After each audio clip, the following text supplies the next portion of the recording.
Again, I really recommend him as an author. He's written Renovation of the Heart. He's written The Spirit of the Disciplines. They've greatly sort of informed and inspired me in the preparation of this sermon series and just generally in life. I really recommend any of Dallas Willard's work. He talks about spiritual disciplines, these practices, as learning effective cooperation with the divine order. Learning effective cooperation with the divine order.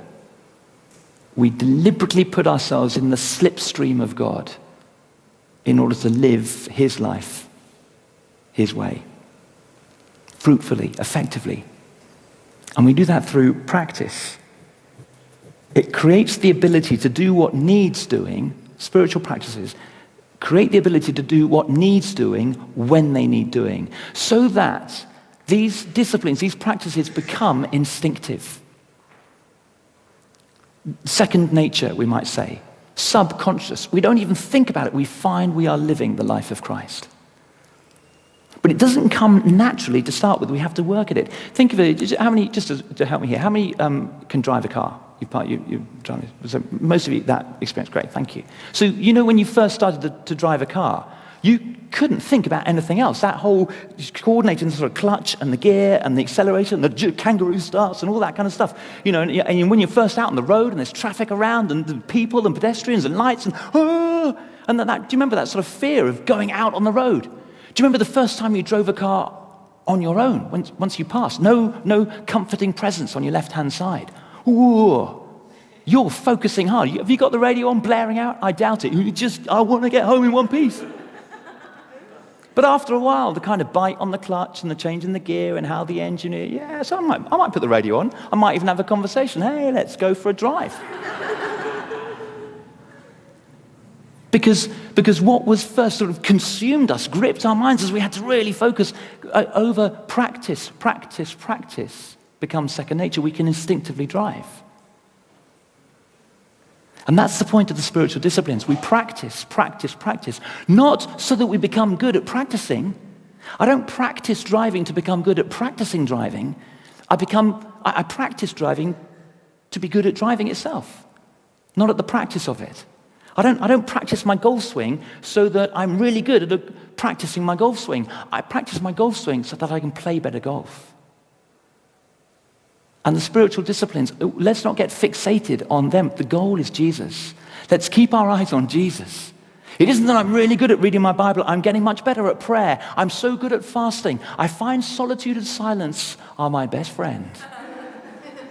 We don't focus on the practices. The practices enable us to focus more on Jesus. And he lives in us and through us and out of us. Practices are good things. Embrace practice. Seek the opportunity to practice, to train. Train yourself to be godly.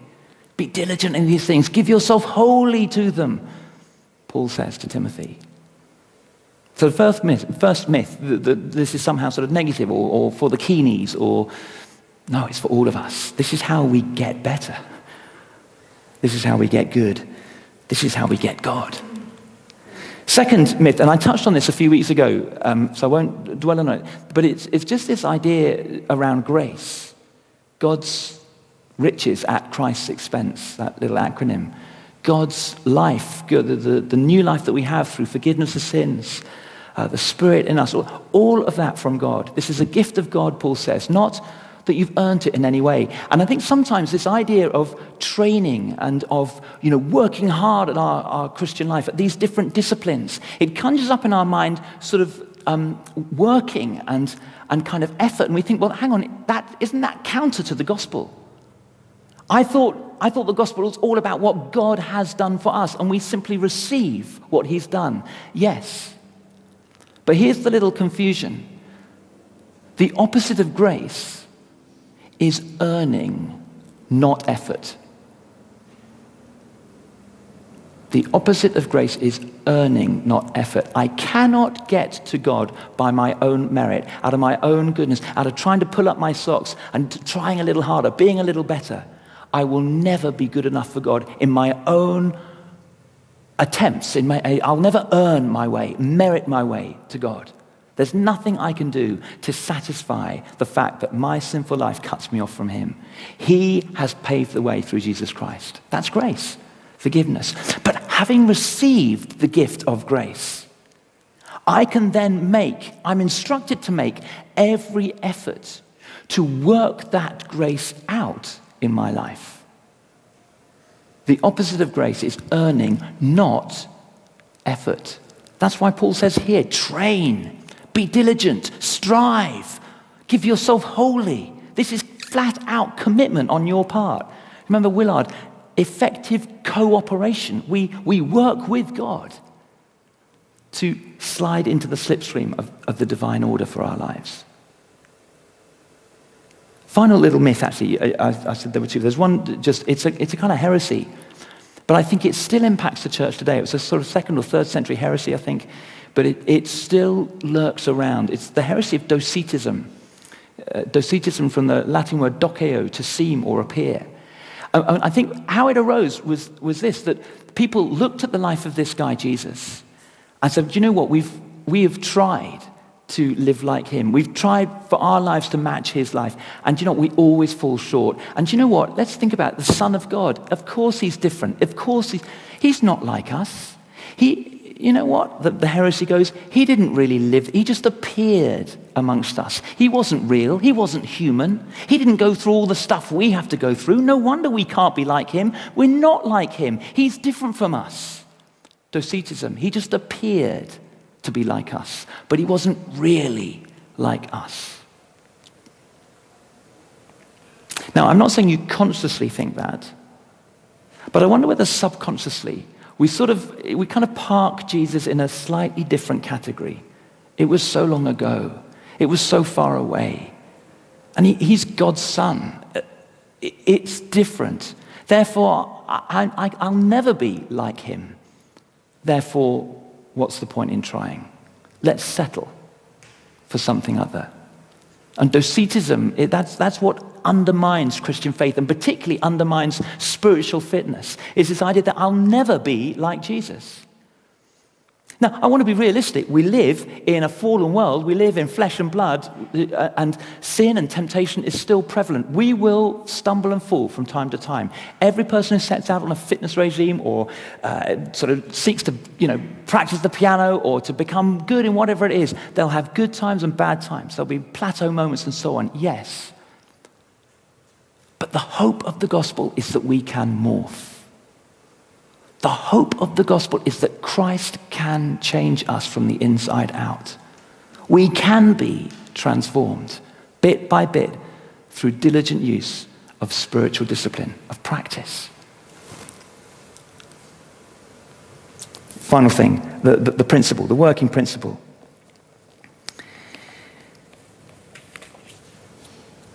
And it's this.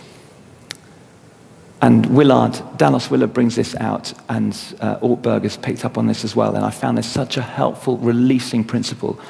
How do I allow the life of God to be released in me? How do I live a sustainable, spiritually fit life? And the answer is through training, not trying. Training, not trying. What do I mean? If you said to me tomorrow, or you said to me today rather, that tomorrow I've been entered into a marathon, 26.2 miles, and I'm going to run a marathon tomorrow.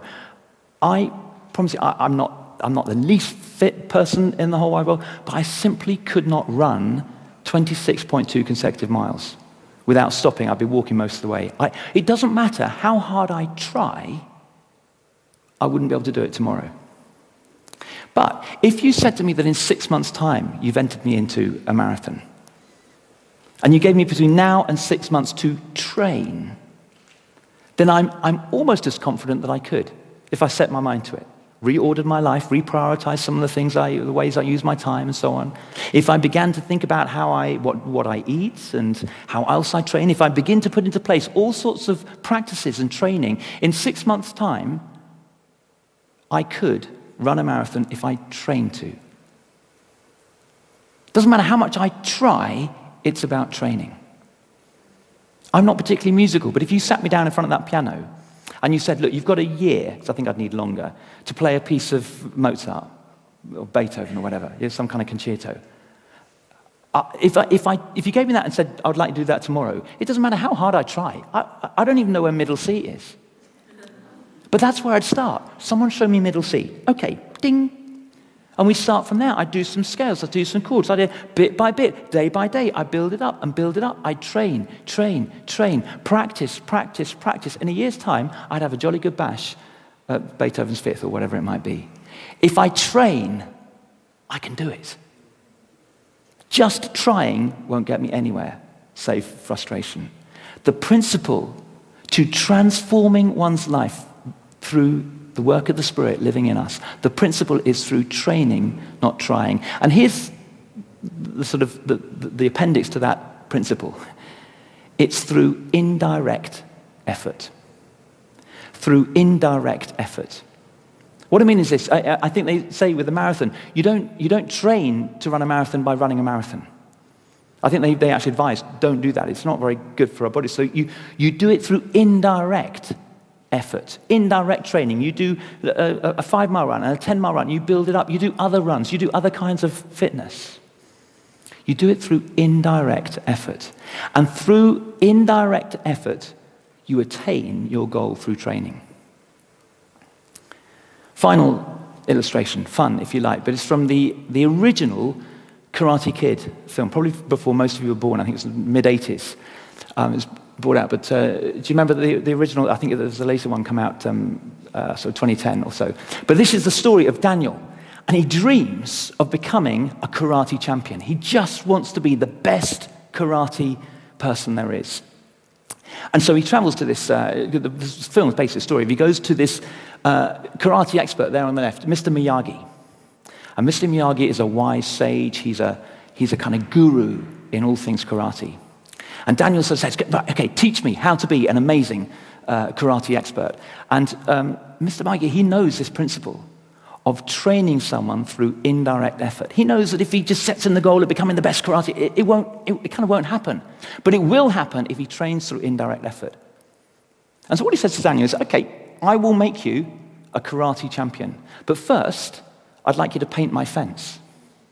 Those of you who remember this have seen the film. And so he gives this, you see Mr. Miyagi, he gives him a pot of paint and a brush, and he shows him. He's very, very careful, meticulous. You paint the fence, hold the brush like this, and it's like a picket fence. And he says, you paint the fence, paint the fence, paint the fence. And you think, oh, Daniel thinks, okay, I was sort of, quid pro quo, I'll do a favor for you, and you'll make me a karate champ. So he paints the fence. And the camera pans away, and it's not just a little garden fence. It's a massive, great perimeter. It goes on for miles. And day after day, Daniel, paint the fence, paint the fence, paint the fence. And he finishes the job. He goes to Mr. Miyagi and says, I've painted your fence now, make me a karate champion. And Mr. Miyagi goes, I'll make you a karate champion, but first I want you to sand my floor. And there's a kind of wooden parquet floor like this. And he gives him a block of sandpaper with a sort of handle. And he shows him to get on his hands and knees, and he's got to sand the floor, sand the floor, sand the floor. And again, the camera pans away. You think it's just a little sort of hallway. It's a massive room. And for hours and hours, Daniel, sand the floor, sand the floor, sand the floor. And he comes back weary. He says, I've sanded your floor. Now, teach me to be a karate champion. And Mr. Miyagi, he knows there's still some training to do by indirect effort. And he says, I will make you a karate champion. But first of all, I want you to clean my cars. And he's got this sort of fleet of cars. And he gives him one polish and one cloth. And with that cloth, you put the wax on. And with this other cloth, you take the wax off. Wax on, wax off. Wax on. It's not just one or two cars, it's a whole car park of cars. Wax on, wax off. Wax on, wax off. Daniel is getting really annoyed because he wants to be a karate champion, but all he's been doing is painting the fence and sanding the floor and wax on, wax off. He finally finishes the job, and through gritted teeth, he goes to Mr. Miyagi, and he's really annoyed. He says, you were going to make me a karate champion. You haven't done anything of the sort. All I've done is slave labor for you. I've just painted your fence, and I've sanded the floor, and I've waxed on, and I've waxed off. And Mr. Miyagi knows that the time has come. And he's going to demonstrate to Daniel that through indirect effort, he has actually trained him to become a karate champion. And without announcing anything, he turns to strike Daniel. And Daniel, instinctively, without even thinking what he's doing, he goes, paint the fence, where's the floor, stand up, water!